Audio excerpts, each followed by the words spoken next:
I'd like to give an introduction to an introduction. Dr.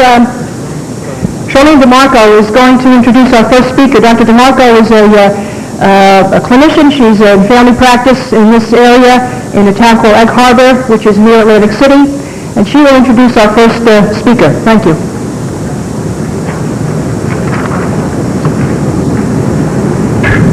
I'd like to introduce Dr. Mark Klempner. He's a professor of medicine, microbiology, and molecular biology at New England Medical Center, Tufts University. He's an infectious disease specialist and chairman of the Subspecialty Board of Infectious Diseases for the American Board of Internal Medicine. He will discuss interactions of Borrelia burgdorferi with elements found in the skin, including dermal fibroblasts. Dr. Klempner?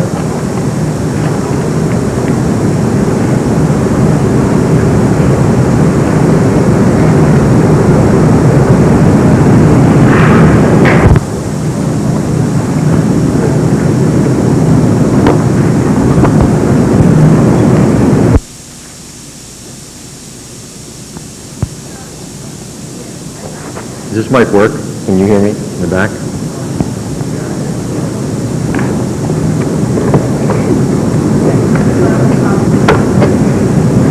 I'd like to begin first with a thank you to the Lyme Disease Foundation for inviting me to address you, and also with some thanks to some people in the audience.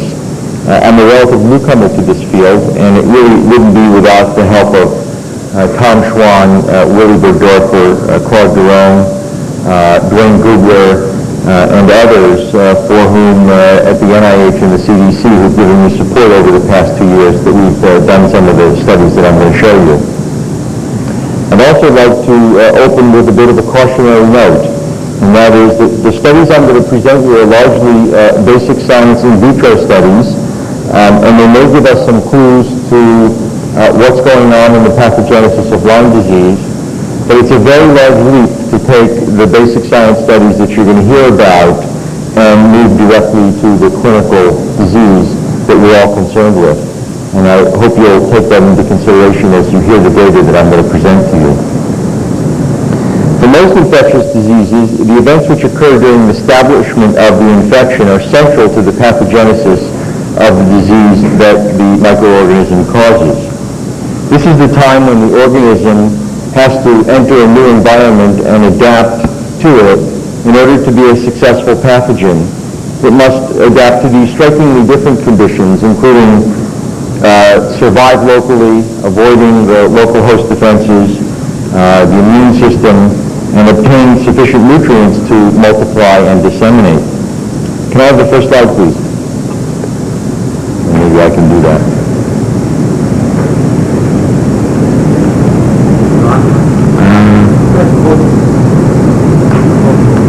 I don't think the slides are on. Maybe someone could turn on the light of the projector and dim the lights in the room if they could.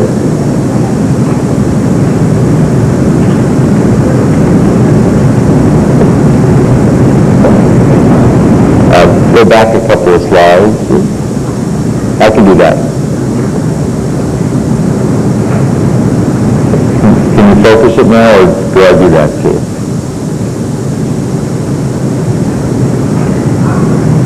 Okay. If you keep the lights down a little, I think you'll be able to see the slides better. For the Lyme disease spirochete, Borrelia burgdorferi, this initial pathogenesis translates into the events which occur in the skin, such as the erythema migrans lesion, which is shown here. For it is in the skin that the organism is first inoculated, where it must adapt to major changes in its environment, including local temperature, pH, and ionic composition, where it survives, spreads locally, avoids the host-specific and non-specific immune defenses, and from where it obtains sufficient nutrients to multiply and disseminate. In order to better understand the pathogenesis of Lyme disease, my laboratory has focused on the events which occur in the skin, and in particular on the interaction of Borrelia burgdorferi with fibroblasts, which are abundant in the skin, and which are also abundant in sites where the organism disseminates. Over the next few minutes, I would like to review several aspects of this work including experiments which demonstrate that fibroblasts are able to protect Borrelia burgdorferi from the cidal action of ceftriaxone in vitro, extend out to some morphologic studies demonstrating that Borrelia burgdorferi can invade human dermal fibroblasts, describe a model system which we are currently using to study attachment of Borrelia burgdorferi to fibroblasts, and finally, to show you some recent preliminary studies on the local inflammatory response which occurs in the erythema migrans lesion in vivo. There is considerable evidence that the host immune response, which includes the production of specific antibodies and T cells which are reactive to Borrelia antigens, is insufficient to eradicate the organism from the infected host. While there are a number of possibilities to explain this phenomenon, one of them is that the organism is in a sequestered focus. To examine this possibility in vitro, that fibroblasts might provide such an environment, we developed the system which is shown here. Borrelia are co-cultured with a monolayer of human dermal fibroblasts for 2 days, after which the monolayers are vigorously washed. At that point, an antibiotic, which is capable of killing extracellular organisms in a growth media, is added, and the incubation is continued. At intervals, the monolayers are again washed, then scraped from the surface, and inoculated into medium, where we monitor the outgrowth for viable spirochetes. For these experiments, we used a number of different Borrelia burgdorferi strains and clones, all of which were highly sensitive to the beta-lactam antibiotic ceftriaxone. We have previously shown that this antibiotic is unable to enter the internal parts of a fibroblast. That is, it's not taken up by these cells. Shown on the left are the designations of the various strains and clones, and on the far right is the minimum bactericidal concentration, or MBC, of the various organisms for ceftriaxone. Of note is that all of these organisms were highly sensitive to this antibiotic with a maximum minimum bacterial concentration in MBC of 0.1 micrograms per ml.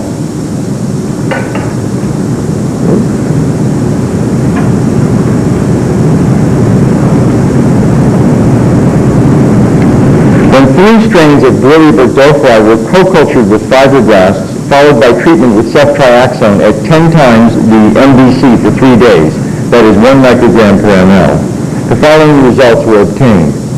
As shown in the column labeled HF for human fibroblasts, in 26 out of 26 of the cultures, we were able to recover viable B. burgdorferi despite having treated the fibroblast monolayers with the antibiotic. In the absence of cells, shown in the column listed as no cells, only 2 of 26 cultures were positive, and as I'll show you later, longer incubations with the ceftriaxone completely sterilized all of the cultures in the absence of cells. To determine whether the ability of B. burgdorferi to be protected from ceftriaxone by fibroblasts was related to infectivity of the organism in a mouse model, we examined 6 different strains of B. burgdorferi, 3 of which were infectious in the mouse model, with the plus signs there, and 3 of which were high-passage organisms which were not infectious in this model. As shown on the right portion of the slide, there was no correlation between infectivity in the mouse model and the ability of the organism to be protected from ceftriaxone by fibroblasts. These studies indicate that both virulent and avirulent organisms, as defined in the mouse model, are both able to enter into a relationship with human fibroblasts that results in antibiotic protection.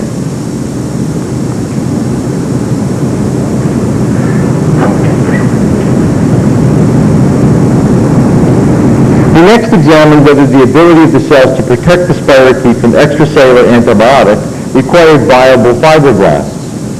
For these studies, the fibroblast monolayers were first fixed with glutaraldehyde, which kills the cells, and then inoculated with Borrelia burgdorferi, followed by the addition of ceftriaxone, as I've shown you in the previous model. As shown on this slide, when 2 infectious clones of B. burgdorferi were incubated with normal fibroblasts, in the first column listed fibroblasts, 9 of 9 cultures remained positive after antibiotic treatment, similar to the data that I've previously shown you. However, if we use glutaraldehyde-fixed fibroblasts, shown in the 5th column, fixed fibroblasts, none of the 9 cultures were positive, indicating that the ability of fibroblasts to protect B. burgdorferi from antibiotics requires a viable cell. Again, in the absence of cells, there was no antibiotic protection, shown in the middle column there, 0 of 3.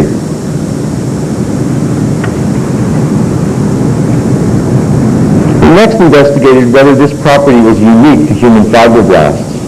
As shown on this slide, the first column demonstrates that human fibroblasts protect, that's listed HF there, protect B. burgdorferi from extracellular ceftriaxone.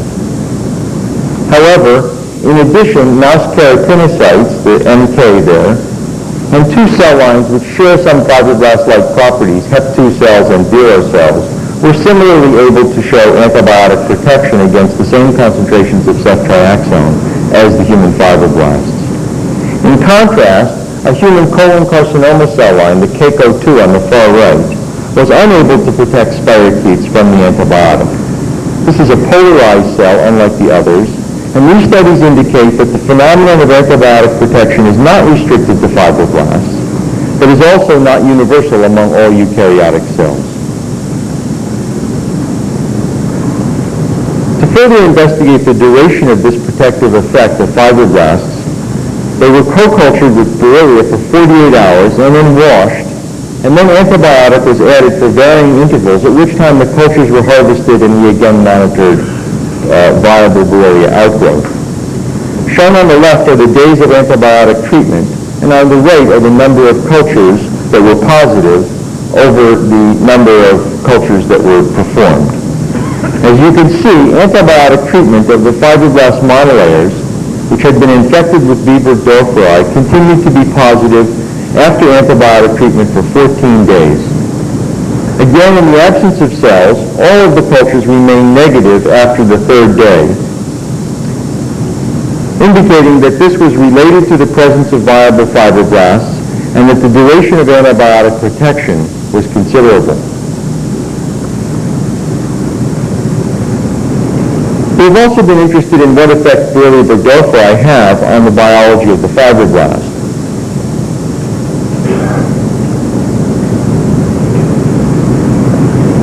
In this study, we simply asked the question whether a low or a high passage of Borrelia burgdorferi had any effect on the proliferation and viability of fibroblasts during these co-culture experiments. As shown on this slide, there were no differences between the proliferation of fibroblasts alone, which is shown in the dashed line, or proliferation of fibroblasts which were co-cultured with an infectious or a non-infectious spirochete in the mouse model.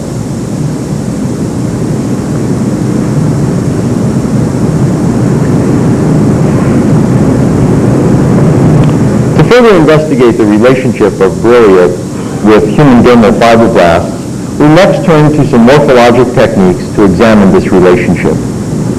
As shown on this scanning electron micrograph, Borrelia burgdorferi, which were co-cultured with fibroblasts for either 24 or 48 hours, became adherent to the cell surface of the fibroblast monolayer despite vigorous washing. These are the conditions that I showed you for the initial antibiotic protection studies. Here you can see numerous organisms which retain their spiral shape that are highly adherent to this monolayer of cells. By the way, these are primary cultures of human foreskin fibroblasts.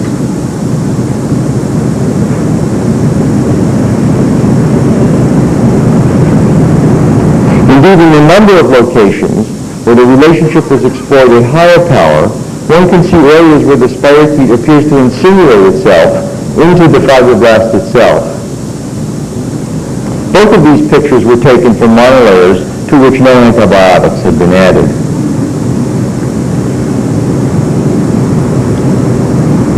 In contrast, monolayers which were co-cultured with Borrelia burgdorferi and then treated with ceftriaxone showed no surface adherent spirochetes. Despite the absence of organisms visible on the surface of these cells, we were consistently able to scrape these cells from the monolayer, inoculate them into BSK, and isolate viable spirochetes, the data that I showed you before. These studies are the morphologic corollary of the experiments which I've shown you a few minutes ago on demonstrating ceftriaxone protection of Borrelia burgdorferi.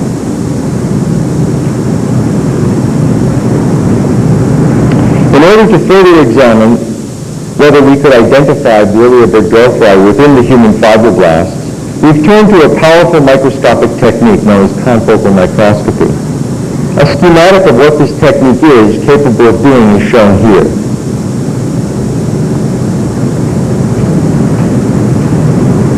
Essentially, what laser scanning confocal microscopy does is optically section a cell in a manner similar to that of a CAT scan of an animal or a person. Sections can be taken from the top to the bottom of the cell in 0.3 to 0.5 micron intervals, and thereby examine the interior of the cell as well as the top and bottom surfaces. We then use laser scanning confocal microscopy to examine monolayers of fibroblasts which have been co-cultured with Borrelia and then treated with ceftriaxone.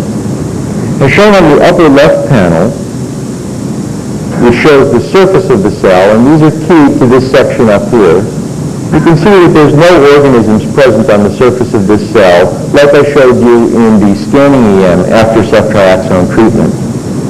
However, if one moves down further into the cell, and this section is actually taken 1.4 microns down into the interior of the cell where you now begin to see the nucleus, it's labeled here for the nucleoli, one can clearly identify spiral-shaped organisms inside of the cell. When one cuts further into the cell, again keyed further down, and this is another 0.6 microns deeper, we lose that spirochete again here. If one now does a total surface scan of the cell and looks at this section here, again there's absence of the spirochete on the surface of the cell. However, if one does what's called a look-through projection, which is now stacking up this deck of cards, as it were, and looking through the whole deck, we again see this organism. So it's clearly not on the surface, and it's clearly in the subsurface of the cell and actually inside the fibroblast. The combination of these studies demonstrate to us rather dramatically that Borrelia burgdorferi is capable of adhering to and actually penetrating within human foreskin fibroblasts under certain conditions. We took this technique one step further with the help of some reagents given to us by Tom Schwann, using fluorescent-labeled antibody against the flagellin molecule to determine that the confocal image, which we were calling a spirochete, did indeed label specifically. As shown on the left portion of this slide by the arrow over here, the intracellular organism, which we had been calling Borrelia burgdorferi, does indeed label with antiflagellin. And as we cut deeper into the cell again, where the nucleus gets smaller, especially this cell, which is where the organism actually is, we no longer see that fluorescent labeled image anymore. Taken together, these studies indicate to us that Borrelia has the ability to attach quite avidly and to invade fibroblasts under the experimental conditions that I've shown you. Because adherence of microorganisms to eukaryotic cells is such a critical step in pathogenesis, we've devoted considerable recent attention to this interaction. To study Borrelia burgdorferi attachment to fibroblasts, we've used radio-labeled spirochetes in fibroblast monolayers. Shown on this slide are the kinetics of attachment of a virulent isolate to a fibroblast monolayer. As you can see in these open squares here, the organism rapidly attaches to the monolayer, reaching a maximum amount of adherence by 24 hours, but significant adherence clearly different than in the absence of cells as early as our first time point, which in this case is an hour. And again, it's very important to do the proper controls here. This control has a plastic well that is coated with sufficient protein to block nonspecific adherence.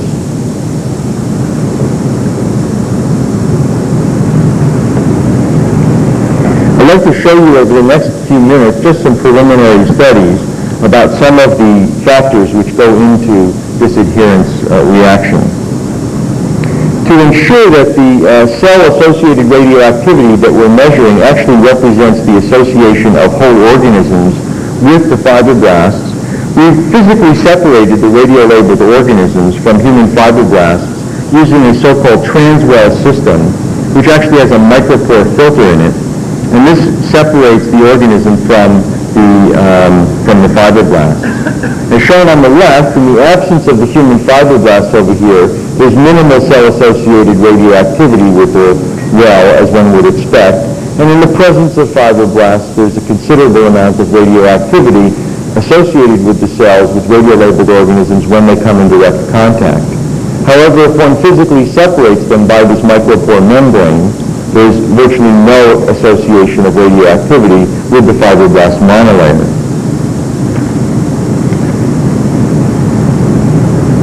These studies indicate that this is not an artifact of the system and that radioactivity is not escaping from the radiolabeled organisms and being taken up non-specifically by the fibroblasts. We next investigated whether the adherence of Borrelia burgdorferi to human fibroblasts requires metabolic energy. Initial studies showed that at 4 degrees centigrade, where the organism is immotile and the fibroblasts are metabolically inactive, there was a dramatic reduction in the association with the fibroblasts. That's shown here. This is with cells, 4 degrees centigrade, 37 degrees centigrade, normalized to a same specific activity of organisms. Again, no cells, minimal background. In studies not shown here, we've also investigated whether the cell, namely the fibroblast in this case, needs to be making new protein. One can inhibit new protein synthesis in this system by putting sufficient cyclohexamide in the system and asking the question whether this has any effect. And in our hands, we cannot demonstrate any effect of cyclohexamide pretreatment of fibroblasts, indicating that the fibroblast has preformed on its surface whatever the attachment moieties are that mediate this interaction.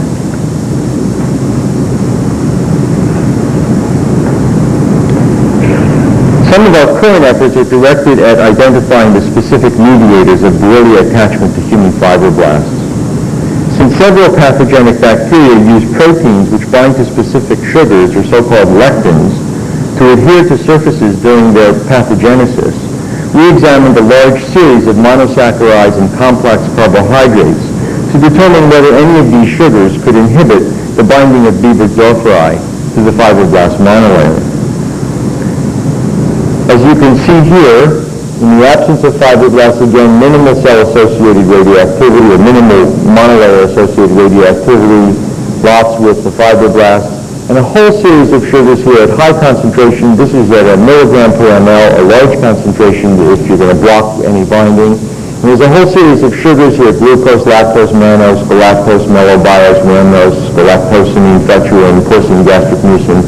And there's a large number of them that we've tried, and we've yet found none of them to inhibit this binding interaction of Borrelia to the fibroblast monolayer. We interpret this to mean that it's unlikely to be a sugar or lectin-mediated binding that occurs in the binding of Borrelia to fibroblasts. Similarly, we've recently investigated whether certain prominent surface proteins expressed on the organism might be related to attachment. Recent studies by Comstock et al. And her colleagues have demonstrated that a monoclonal antibody directed against OSPA inhibits attachment of the organism to endothelial cells, that is one monoclonal out of many that were tried. In these studies, we first examined whether a monoclonal antibody to flagellin, or P41, again only one monoclonal here, or a monoclonal antibody to P39, a prominent epitope for the immune response, at least in animals in early disease and in humans in late disease, had any effect on the binding interaction. Again, I emphasize that this was only one monoclonal antibody and not a large panel of them. As shown here, we were unable to demonstrate that these particular monoclonal antibodies had any significant inhibitory effect on B. burgdorferi attachment to fibroblasts, and we're continuing to use this system to investigate possible epitopes on the surface of the organism which might be important mediators of attachment.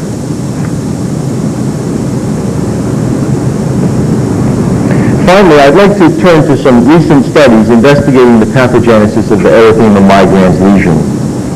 As we all know, this is the clinical hallmark of the disease. However, very little is known about how and why this lesion develops. What is known is that this is the site where organisms are most easily cultured from patients, and it is likely that the organism itself plays a role in the development of the EM lesion, such as the one that's shown here on this woman's abdomen.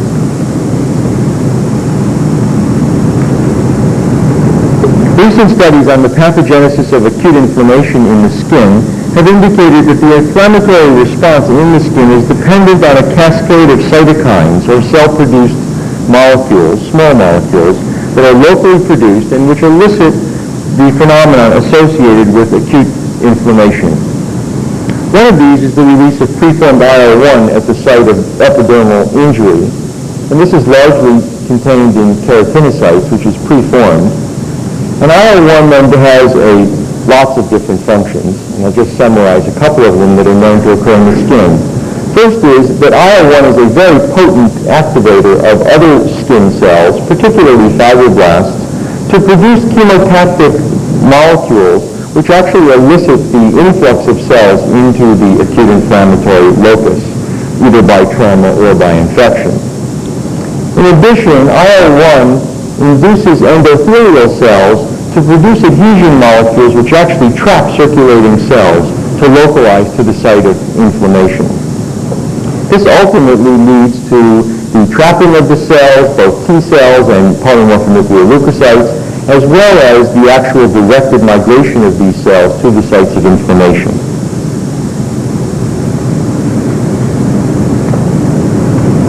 To try and understand what mediators one might expect in the erythema migrans lesion, we first turn to in vitro studies examining what mediators would be generated if Beaver-Delphi were incubated with serum or with human fibroblasts. And some of this work has been done previously, actually, demonstrating that Beaver-Delphi is a potent activator of serum complement proteins to actually generate active moieties, as I'll show you here. As shown on this slide, serum alone contains no C5a in its unactivated state. This C5a is a potent chemotactic factor for neutrophils and will activate certain other cells as well. It's a complement cleavage fragment from the C5 component. However, a yeast cell wall, known as zymazan, essentially Baker's yeast, is the standard stimulus to show that you actually are activating serum. And again, one sees that zymazan generates considerable amounts of C5a in this system. Multiple strains have been tried here, but I'll just show one of Beaver-Delphi here, again demonstrating that it is perfectly capable of activating serum and the complement cascade and generating C5a, in this case about 140 nanograms per ml. The combination of the two in submaximal doses is additive, and there clearly doesn't appear to be any inhibitor generated by the first incubation of one or the other. And so one would expect, if organisms were there, that BD, if in sufficient quantity, would be able to activate complement. Similarly, another very potent chemotactic factor for neutrophils is a moiety called IL-8. This interleukin is perhaps the most relevant first chemotactic factor that appears in acute inflammatory lesions of the skin. And so we look to see what would happen if Borrelia were incubated with fibroblasts here. Fibroblasts are a very good source of IL-8. And what you can see here is that with fibroblasts that are unstimulated, there's very little IL-8 produced, shown here. However, when one adds IL-1, which I showed you before is a very potent stimulus for IL-8 production, the cascade follows. IL-1-induced fibroblasts produce lots of IL-8. Borrelia alone do not appear to be very good stimuli, if at all, for fibroblasts to produce IL-8. But of perhaps equal importance is that Borrelia don't inhibit the ability of fibroblasts to produce IL-8 in response to IL-1, and we know that Borrelia are a very potent stimulus of other cells to produce IL-1, which we would also expect in the lesion. In order to try and get a closer and direct handle on what's going on in the lesion, we've turned to a skin blistering technique, which is applied directly to the erythema migrans lesion. In this case, half of the blistering device is applied on the lesion and half of it off of it. This is a simple plastic multi-well chamber that is applied to the lesion, or either partially on or partially off the lesion. A small amount of suction is applied to this. It's covered with a warm towel for about 30 minutes.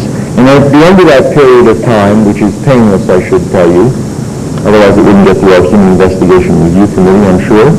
One is left with these kind of blisters. And again, you see another lesion, a different patient. And one sees these lesions here, these little blisters, which contain clear fluid.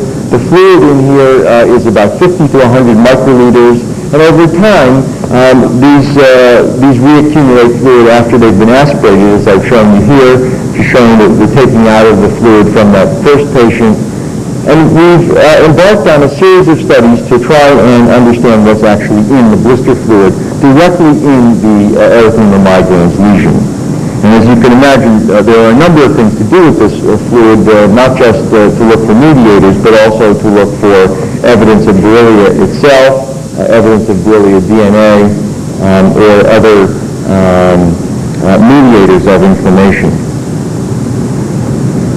In the first studies, we looked for some of those expected chemotactic factors in this blister fluid, and you can see that we did not find any IL-8 in the actual erythema migrans lesion. Again, I'll emphasize this is only 2 patients. That's all we were able to do last summer, and we're hoping to do more in the coming summer. We also blistered a couple of controls, and we have access to about 30 other control blister fluids that we've looked at. And we have never found in the initial blister fluid any of this chemotactic factor. However, in striking contrast, at least one of these 2 patients had a considerable amount of C5a in the local lesion, whereas again the controls didn't, and one of the patients didn't as well. This amount of C5a that I just showed you, 73 nanograms per ml, would be a perfectly respectable stimulus for neutrophil infiltration into the lesion.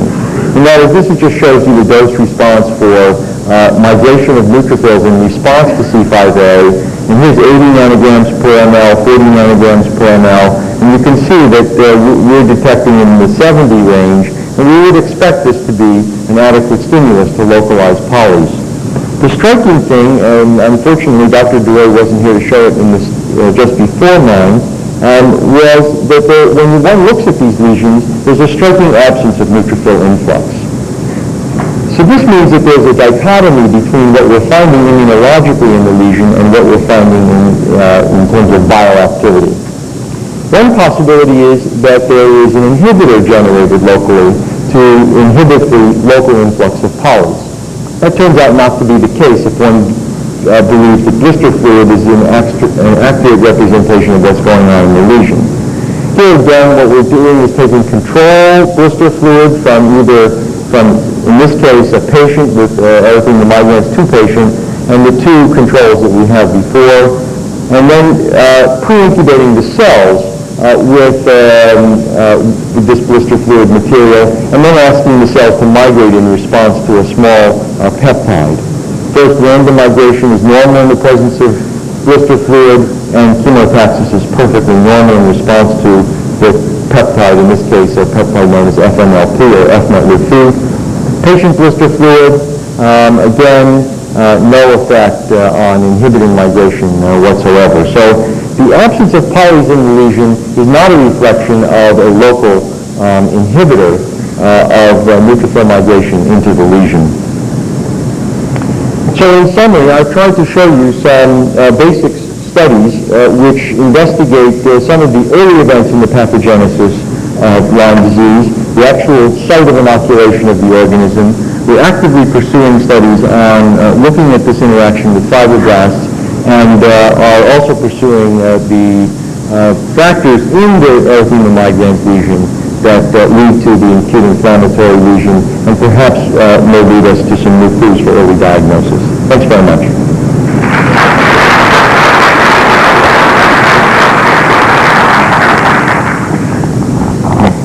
Take questions after the group.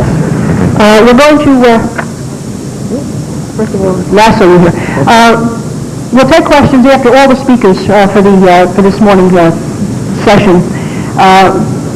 The next speaker will be Dr. Claire Gowan. What I'd like to do is just say on the basis of what Dr. Klempner has said, I think first of all we have some good news and some bad news. The good news is that we have scientists who are willing to investigate the mechanisms of persistent infection.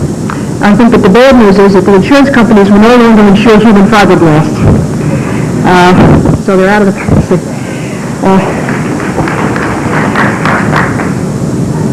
Dr. Brown comes from Hamilton, Montana. He's chief of the Laboratory of Vectors and Pathogens at the NIH Laboratory, the Rocky Mountain Lab, and he will speak on extracellular components of Borrelia burgdorferi, possible role in the pathogenesis of Lyme disease. Dr. Brown?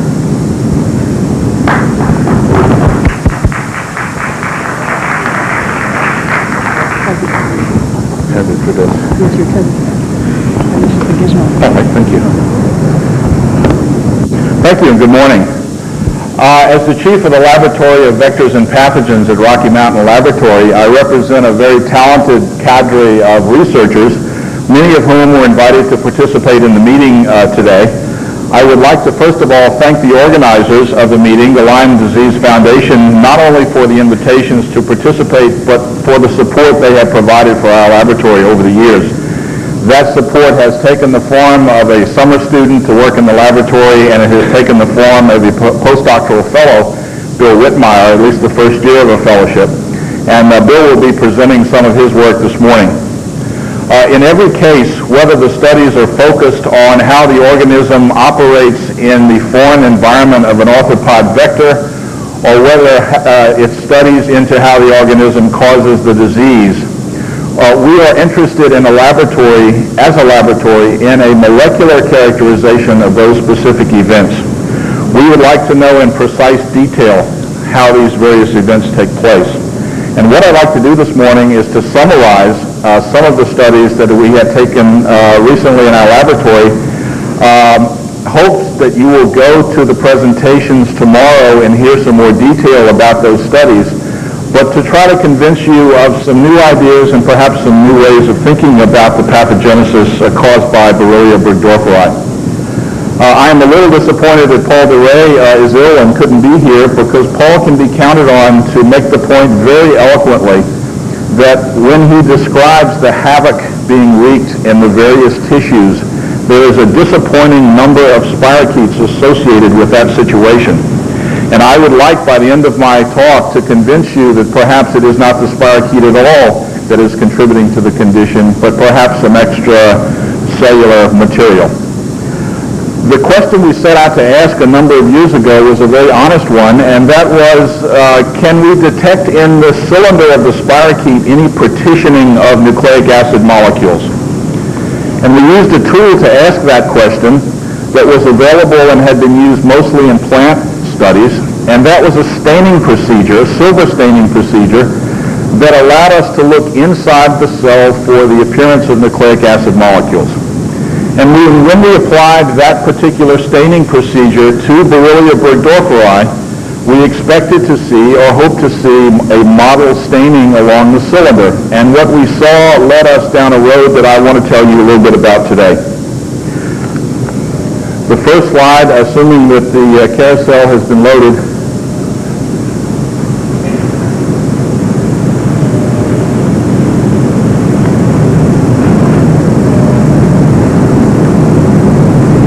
could I ask for some help back at the projector to see if we could get the first slide loaded?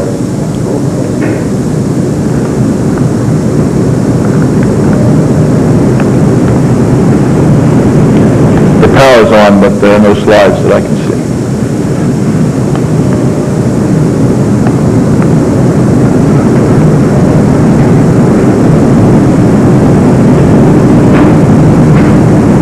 We're getting some help in the back.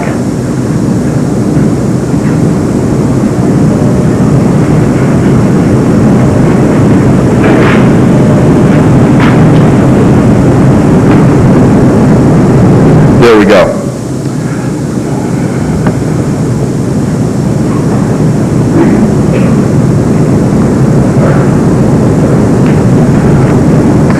On the panel on the left, what you see is a scanning electron microscope showing Borrelia burgdorferi cells, and what you see in the panels on the right are superimposed a backscatter electron image showing the positions in those cells that are occupied by nucleic acid molecules.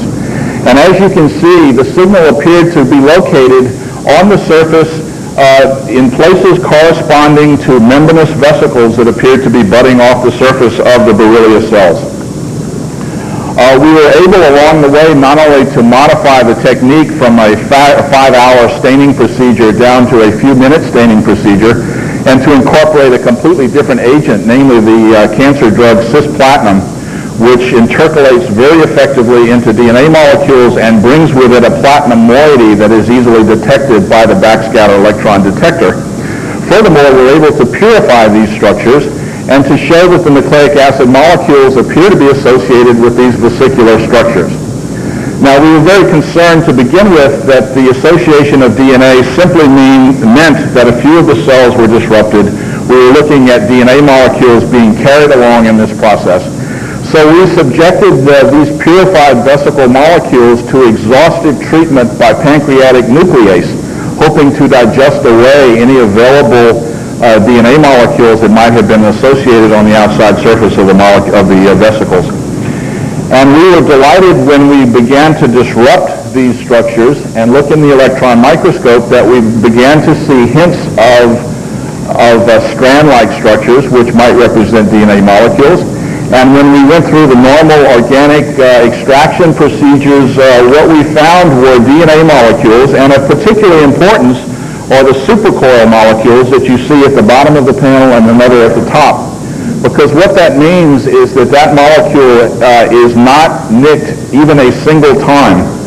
A single interruption in the strand would change the molecular form of that molecule from a twisted form to a relaxed circular form. And that was evidence that the DNA molecules were packaged somehow in these vesicles and were available in nuclease-resistant form. I'd like to show you the next schematic to summarize some data that I won't be able to go to in any detail. It is a remarkable feature of Borrelia burgdorferi that the genetic capacity of that organism is distributed among several molecular species located inside of the organism. There is a so-called chromosome, about a megabase linear molecule, and a collection of very unique linear cross-linked plasmids or extrachromosomal elements together with some circular molecules. Now, this schematic representation shows the size relationship among those structures, and they range from the 1,000 kb so-called chromosome and from 50 kb to a 1 to 2 kb molecule. And they are genes of unknown functions distributed among these various DNA molecules. That is to say that the genetic capacity of Borrelia burgdorferi, that is everything it is capable of doing, is the consequence of genes distributed among these various structures. Now, there's some structural features here, an inverted terminal repeat and some internal inverted repeat that are reminiscent, at least structurally, of transposable elements that we won't talk very much about today. But what I want to point out to you is on the right column, we were able to detect in intact form each of the molecular structures that appear with the plus sign. We were never able to detect an intact chromosomal molecule of 1,000 kb in size, but there were fragments, and we're not sure whether the chromosome is excluded completely or whether they're present but in fragmented form. It is almost dogmatic in microbiology to assume that it is the surface proteins that interact with the host first. And in Borrelia burgdorferi, with great originality and aptness of thought, we have named those surface proteins outer surface protein A, B, C, and we're up to D now. There are 4 major ones that have been described. We have been able to map OSP-A and OSP-B to the 50 kb linear molecule, and very recently, Rich Marconi and Scott Samuels in our laboratory have been able to map the OSP-C gene to a circular molecule as depicted here. What that says on the surface is that the organism has entrusted, if you will, very important genes to these categories of DNA molecules. Normally, microorganisms possess a chromosome and a few extrachromosomal elements, and the extrachromosomal elements appear to come and go at various intervals, sometimes transferring antibiotics or resistance markers in the process. But here there is clearly a mini-chromosomal arrangement where the organism has entrusted very important and necessary genes to these smaller categories of molecules. It is almost standard procedure for someone looking in the electron microscope at any sample to take that sample, to wash it 3 or 4 times in phosphate buffered saline, and to apply that sample to the grid and to take a look at it. If you do that with Borrelia burgdorferi, what you see is the typical spirochete form that appears to be fairly smooth with a few vesicular kinds of structures which appear to be associated with the surface. If instead, however, you are very careful about lifting the microorganism from its culture medium and getting it into the electron microscope, you see a very different picture. And I think you see here the degree to which this microorganism appears to be producing these vesicular forms. And for us, it is not a stretch of imagination to suggest that perhaps in Lyme disease and in certain situations, we are dealing with a very few spirochetes sequestered in privileged sites, but who produce an enormous amount of this material, which is free to float around in the system, wreaking havoc. Now, whether or not that is true or not requires some further investigation. And what I want to end with are a couple of initial observations about what this material is and what it appears to be doing in the system. We were interested some time ago in whether or not that material appeared anywhere else other than culture medium. And so Dave Dorwood in our laboratory, together with Tom Schwann and myself, designed a system for capturing that material and identifying it in the electron microscope. It involved coating electron microscope grids with fab fragments, which were specific for the extracellular material, attaching that material to a grid, and then identifying them specifically with an antibody which was linked to colloidal gold. We set about to ask whether this material always appeared in medium where Borrelia burgdorferi was cultured, and the answer to that was yes. We wanted to know whether that material appeared in infected ticks, and the answer to that was yes. That material did not appear in uninfected ticks. We wanted to know, does that material appear in experimentally infected animals? And using this capture detection method, the answer was yes. The material was not detected in uninfected animals. And the logical next question for us was, does this material appear at all in human cases of Lyme disease? At the Rocky Mountain Laboratories, we have no clinical connection. We're biologists looking at this particular system, and it was there that we enlisted the help of a number of physicians who are in the audience today. Ken Legner, Joe Boroscano, Ed Masters, Paul Lavoie, and others were very willing to share not only material with us, but very detailed characterizations of clinical histories of patients in their own practices that they suspected of having Lyme disease. And the overall answer to whether or not this same extracellular material appears in Lyme patients is yes. The details of whether or not this material is an indicator of active Lyme is not yet determined. As you might imagine, the capture detection method involves an electron microscope. It involves very, very laborious techniques, and it is not the kind of technique used to look at the kinds of numbers necessary to determine whether or not the test is a predictor of Lyme disease or whether or not it's a useful diagnostic test. I can tell you briefly that you may know that there is a push in the government to set up mechanisms whereby findings in federal laboratories are transferred more efficiently to the clinics and the bedside. And indeed, a whole bureaucracy has been set up in our institute to expedite that sort of thing. We have participated in that bureaucracy, and I can tell you that the use of the capture detection method as a diagnostic test has been made available in licensed form to companies for further development. Clearly, what needs to be done first is to adapt the test to something more reliable, like an ELISA test. And number two, to go through carefully characterized clinical samples to decide once and for all, does the test provide a reliable indicator of active Lyme disease.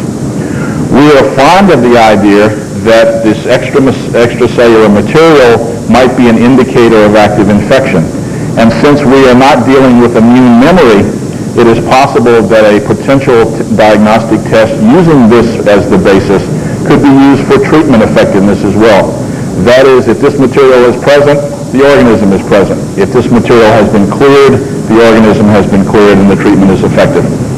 I should also tell you that the laboratory has a whole portfolio of observations, all of which have been made available through this technology transfer mechanism that I described. At present, we don't have anyone who is willing to invest in the development time and the development cost, and so we have identified a collaborator who is willing to try to adapt our system to an ELISA test number 1 and then get the necessary samples to determine the utility of the test. That's where it stands. Let me finish very quickly, since time is running out, by telling you of a couple of observations. That is, Dave Dorward in the lab actually looked at the so-called vesicle preparation and contrasted it with those proteins that were visible from a whole cell preparation. And we at least initially thought that we had identified a new category of molecule that appeared to be specific for the vesicles. And you see that labeled 83 at the top of the rightmost gel. To make a fairly long story short, that material turned out to be a very unique complex of not only the outer surface proteins of Borrelia burgdorferi, but sequestered IgM immunoglobulin that was taken from the culture media, if that's where the organism grew, or from the animal, if that's where the organism grew. And it appeared to be bound in a very tight lectin-like form that suggested to us that perhaps the surface material of Borrelia burgdorferi has the very unusual characteristic of coating itself with an available immunoglobulin, making it less visible to the immune system. And we're obviously pursuing that particular idea in the laboratory. One other function we were able to determine, because we use the technique in the laboratory all the time, is that if the complex that I described earlier involves OSPA, OSB, OSC, and IgM, and DNA molecules, do any of those function as DNA binding proteins? And since we use a technique in the laboratory for looking at DNA molecules, we simply asked in the procedure that we use, namely the Klein-Schmidt spreading procedure, do either of these purified proteins have the ability to bind DNA molecules? The Klein-Schmidt test is performed in 2 steps. DNA molecules or nucleic acid molecules are reacted with a basic protein, in most cases cytochrome C, under the appropriate pH and salt conditions. And then that particular mixture is pushed onto the surface of a microscope slide. It runs down the slide onto the surface of fluid. It spreads out as a monolayer, and in the process drags the DNA molecules out as a monolayer. And at that point, the monolayer is transferred to an electron microscope grid and is put in the microscope for examination. That is the decidedly low-tech approach, but one is able to get from a sample to an image of DNA in less than 2 minutes. When one does that, one is able to see in the top panel purified OSPA is perfectly capable of substituting for cytochrome C. So is OSB. Cytochrome C is seen in the lower panel, labeled C, but IgM apparently doesn't have the capability of binding DNA effectively. So the major surface proteins of Borrelia clearly have the capacity, among other things they do, of binding DNA molecules. Finally, I would like to say that Bill Whitmire, who will follow me today, has determined what I think is a very important finding, and that is that the components of these vesicles have extraordinary mitogenic activity. That is, they have the capability of turning on B cells nonspecifically. And I think that's important in several different realms. One is I would counsel caution in developing a vaccine that is made up of fairly crude preparations of outer surface proteins that are involved in blebs. It is not desirable to inject something that will prime B cells, which will subsequently react to things like cartilage, things like nervous tissue, and produce autoimmune sequelae that are obviously not desirable. I think it is critical that this be considered when vaccine formulations are being developed. Bill will tell you more details about that in a moment. So in summary, we have shown that the major components of this vesicle material contains the outer surface proteins A, B, and C, as well as DNA molecules. The OSP proteins, the lipoproteins on the surface of Borrelia, have the capability of binding DNA very effectively. OSP-A, B, and C appear to be extraordinarily mitogenic. That is, they have the capability of priming B cells non-specifically. And lastly, I would like to go through some observations on the function of the particular form of extracellular material. Number one, they appear to package DNA and RNA in a nuclease-resistant form, and the potential exists, therefore, for a form of genetic transfer. I should tell you that this particular phenomenon, that is packaging DNA molecules in vesicles, is not a peculiar property of Borrelia burgdorferi, but Dave Dorward has been able to show that the same phenomenon exists in perhaps 15 or so gram-negative organisms. In organisms such as the gonococcus, where there is a genetic system that is more developed than there is in Borrelia, he has been able to show that when blebs are purified from antibiotic-resistant strains and presented to antibiotic-sensitive strains, those strains become antibiotic-resistant at an extraordinarily high frequency. So at least in a system where the genetics is available to detect and to select for those receiving the new genetic information, blebs are in a very efficient way of transferring genetic material around. Number two, this material appears to be present in infected ticks, infected animals, infected humans, and in culture. And there presents an opportunity to use that phenomenon as an indicator of active infection and perhaps a diagnostic test not only for Lyme disease but for treatment effectiveness. Number three, the very unusual capacity of this material to bind IgM molecules, non-specifically but very tightly, perhaps might explain some of the lack of immune response that is seen to some components of Borrelia. And finally, this material appears to contain strong B-cell mitogenic activity, and we should be very cautious about the potential for autoimmune effects. Let me stop at this point and thank you for your attention.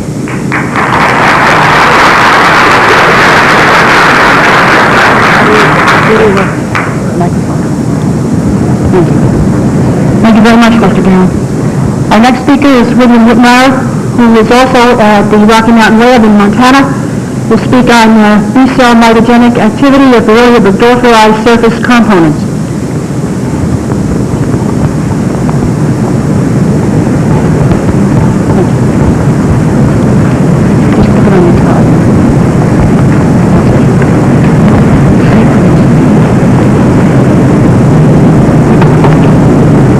Thank you. I'd like to thank the Lyme Disease Foundation for the support and for the invitation for me to come and speak here today.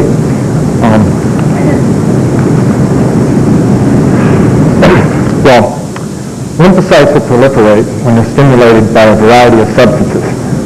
Substances will cause significant proliferation or blastogenesis, that is an increase in cell size, on a non-immune basis are known as mitogens. And classically, or at least the lipopolysaccharide is classically known as a mitogen for B lymphocytes in the murine system. And bacterial lipoproteins are also known to be mitogenic for B cells. The outer surface proteins of Borrelia burgdorferi, more specifically OSP-A, OSP-B, and OSP-C, are also known as lipoproteins. And it is the mitogenic capabilities of these surface components of the spirochete that I'd like to talk about today. D'Souza and others reported that OSP-A and OSP-B are recombinant OSP-A and OSP-B are mitogenic for murine B cells. This is especially interesting to us because extracellular blebs of the spirochete contain significant amounts of OSP-A, B, and a 24 kilodalton, I guess this is dead, a 24 kilodalton protein that appears to be OSP-C.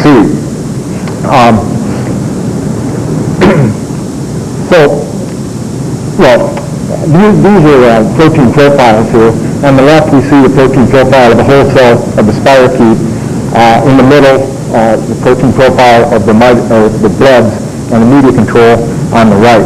The single and double asterisks indicate the relative positions of OSP-B and OSP-A, whereas the double-headed arrow indicates the position of the 24 kilodalton proteins OSP-C.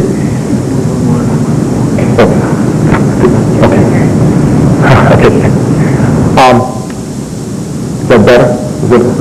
Okay, thank you. Yeah. All right, I get kind of manipulated too much here. All right, thank you. Okay.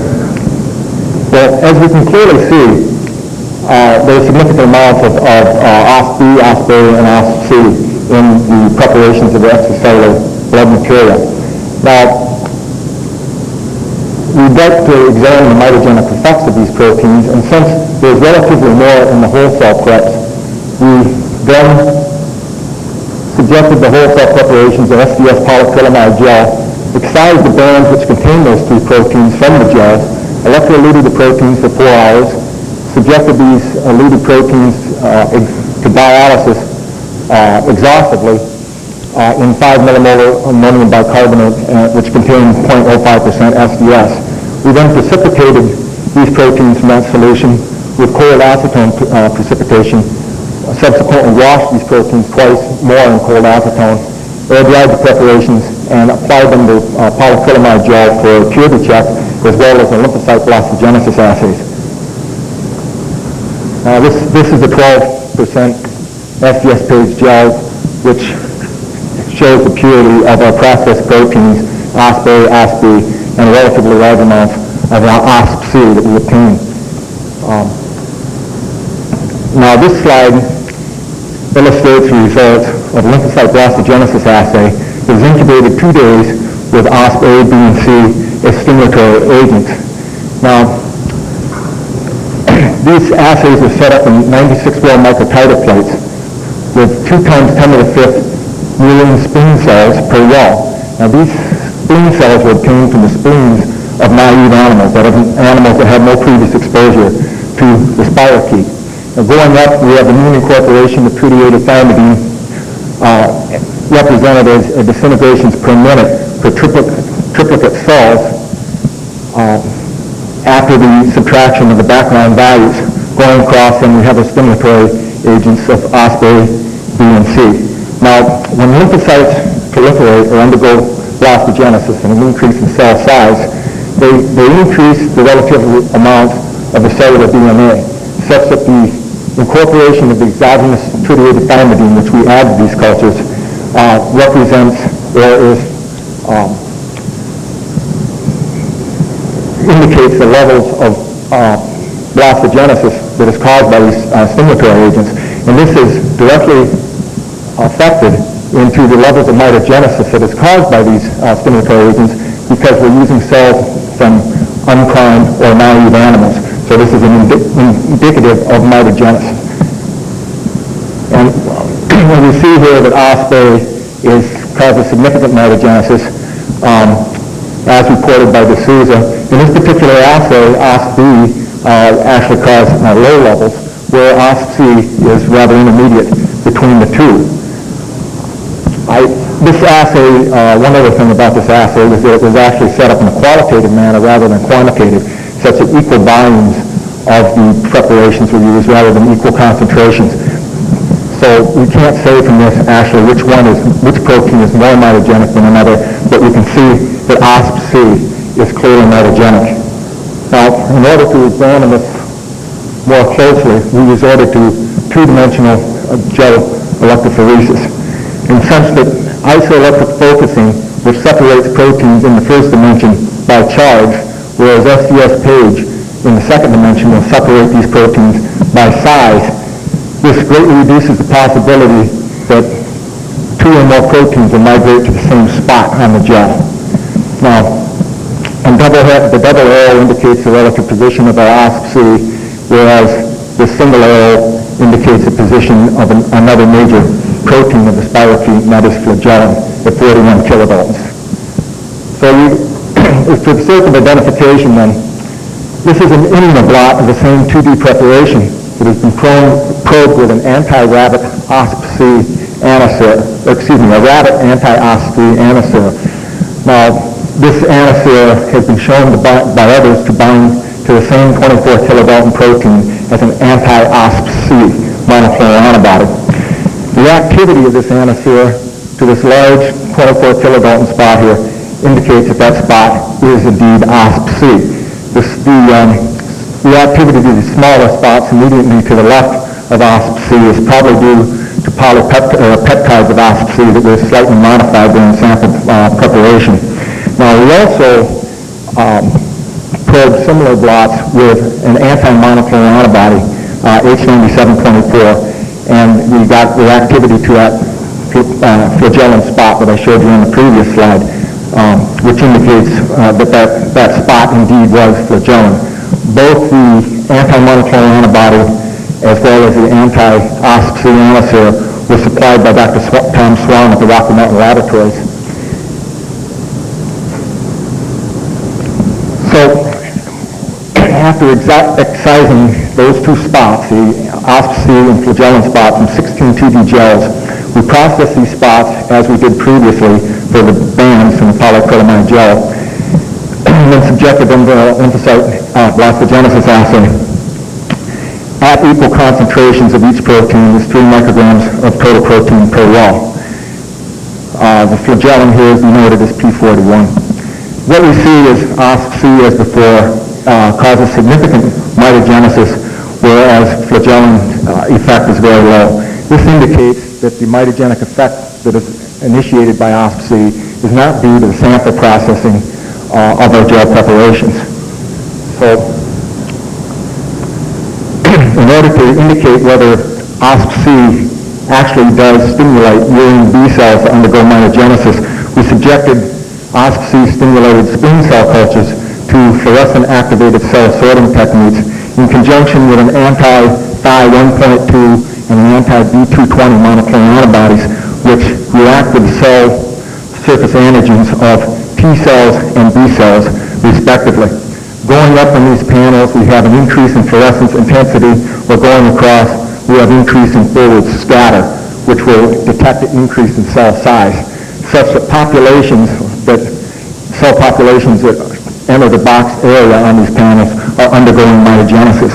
In the top panel, we see the high fluorescing population of cells, which under the anti-Thi 1.2 monoclonal antibody indicates those cells as being T cells. We see little or no blastogenesis. However, the non-fluorescent population, the non-T cell population, is undergoing mitogenesis. Under V220 monoclonal antibody, this reverses, and you see the B cell population undergoing mitogenesis, whereas the non-B cell population is not. This bottom panel indicates LPS-stimulated spleen cell cultures, and as I mentioned before, LPS is a well-known mitogen for the murine B cells. We see, along with the B220 monoclonal antibody, we see a high fluorescent population.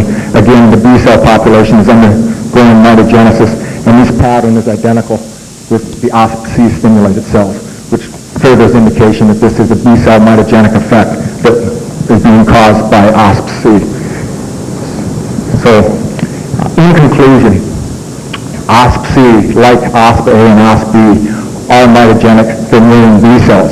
Now, these mitogenic proteins may be protective, and certainly under laboratory conditions with experimental animals, all three of these proteins have shown to induce protection, and that is protection to reinfection, or resistance to reinfection by the spirochete.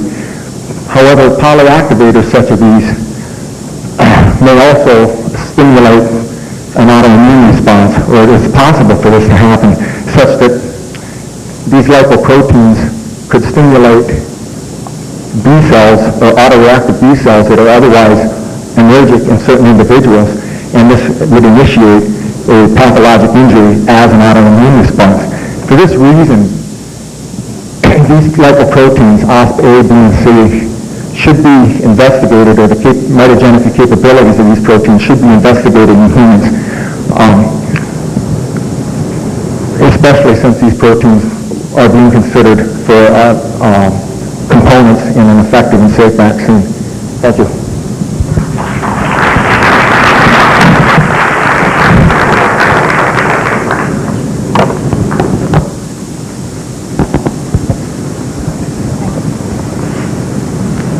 Thank you very much, Dr. Whitner. Our next speaker is Dr. Stephen Schutzer, who is a clinician scientist, and will speak to us on the immune response and its application towards diagnosis. Dr. Schutzer is on the faculty at UMBNJ in New York.